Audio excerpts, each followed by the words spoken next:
অনেকে বলে পুরুলিয়ার বেগুনকোদর স্টেশনে নাকি ভূত আছে। হ্যাঁ, থাকতেও পারে, আবার নাও থাকতে পারে। তবে বিশ্বাস করুন বা নাই করুন, রাতের বেলায় এই স্টেশনে যাওয়ার সময় গা ছমছম করতেই হবে।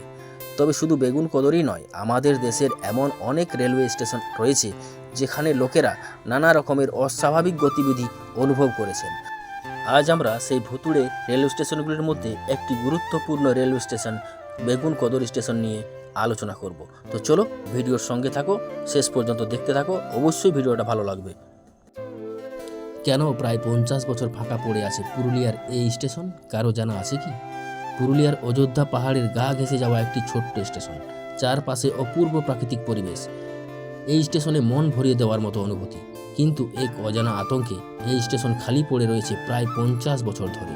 স্থানীয় বাসিন্দাদের মতে এটি একটি ভুতুড়ে স্টেশন বলে মনে করেন তারা। রেল মানচিত্রে এই স্টেশনের নাম বেগুনকোদর।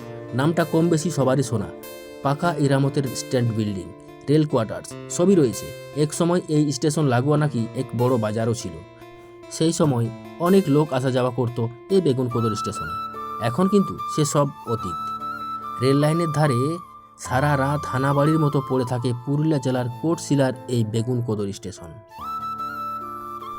লোকের মুখে শোনা যায়, বহু বছর আগে একদিন মধ্যরাতে এখানে খুন হয় এক স্টেশন মাস্টার ও তার স্ত্রী। পরে তাকে স্টেশনের কাছে এক কুয়োর থেকে তার মৃতদেহ উদ্ধার করা হয়, আর সেখান থেকে শুরু হয় অশরীর কার্যকলাপ বা ভুতুড়ে কর্মকাণ্ড। শোনা যায় ওই ঘটনার পর রাতারাতি পালিয়ে যান সব রেলকর্মী। বন্ধ হয়ে যায় এই স্টেশনে ট্রেন থামা। হানাবাড়ির মতো পড়ে থাকে শুধু পাকা স্টেশন আর বিল্ডিংটা। দীর্ঘ প্রায় 1967 সাল থেকে 2009 সাল পর্যন্ত এমনই দশা চলে এই বেগুনকোদর স্টেশনে। 2010 সালে আবার চালু হয় বেগুনকোদর স্টেশন, তবে শুধু প্যাসেঞ্জার হল্ট হিসাবেই। তাহলে এখন কি মনে হয় বেগুনকোদর স্টেশনের পরিস্থিতি স্বাভাবিক রয়েছে? কি মনে হয়? বোধহয় না। দিনের বেলায় কয়েকজনকে দেখা গেলেও রাতে কিন্তু এই স্টেশন চত্বরে কোনো লোকজন দেখা যায় না। একেবারে ফাঁকা থাকে এই বেগুনকোদর স্টেশন। এখনও স্থানীয়দের মুখে মুখে শোনা যায়, রাত নামলেই হঠাৎ এখানে দেখা যায় অদ্ভুত সব আলো। যত রাত বাড়ে বাতাসে ভেসে ওঠে অদ্ভুত সব গন্ধ। মাঝে মধ্যেই নাকি শোনা যায় অশরীর কণ্ঠস্বর। দিনের আলোতেও বেগুনকোদর মনে ত্রাস সঞ্চার করতে থাকে স্থানীয় লোকজনদের।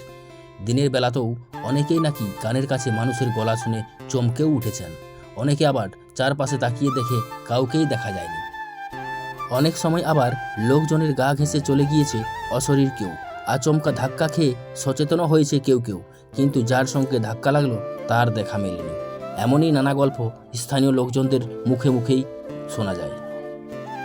এখনও সন্ধ্যার পর স্টেশন বিল্ডিংয়ের ত্রিসীমানায় দেখতে পাওয়া যায় না কোনো গ্রামবাসীকে। সন্ধ্যা 6টা নাগাদ এই স্টেশনে থামে রাঁচি, চন্দ্রপুরা, ধানবাদ প্যাসেঞ্জার। এরপর আর কোনো ট্রেনের স্টপেজ এখানে দেওয়া হয়নি। নেই কোনো রেলের স্থায়ী কর্মী। সন্ধ্যের পর আর কেউ আসে না এখানে। এখনও একরাশ ভয়, আতঙ্ক, সারাদিন ফাঁকা পড়ে থাকে পুরুলিয়ার বেগুনকোদর স্টেশন। বন্ধুরা, ভিডিওটা ভালো লাগলে অবশ্যই চ্যানেলটা সাবস্ক্রাইব করে একটা লাইক করে দিও। আর যদি সময় থাকে তো পারলে একবার অবশ্যই পুরুলিয়ার বেগুনকোদর স্টেশন থেকে ফিরে এসো। ধন্যবাদ।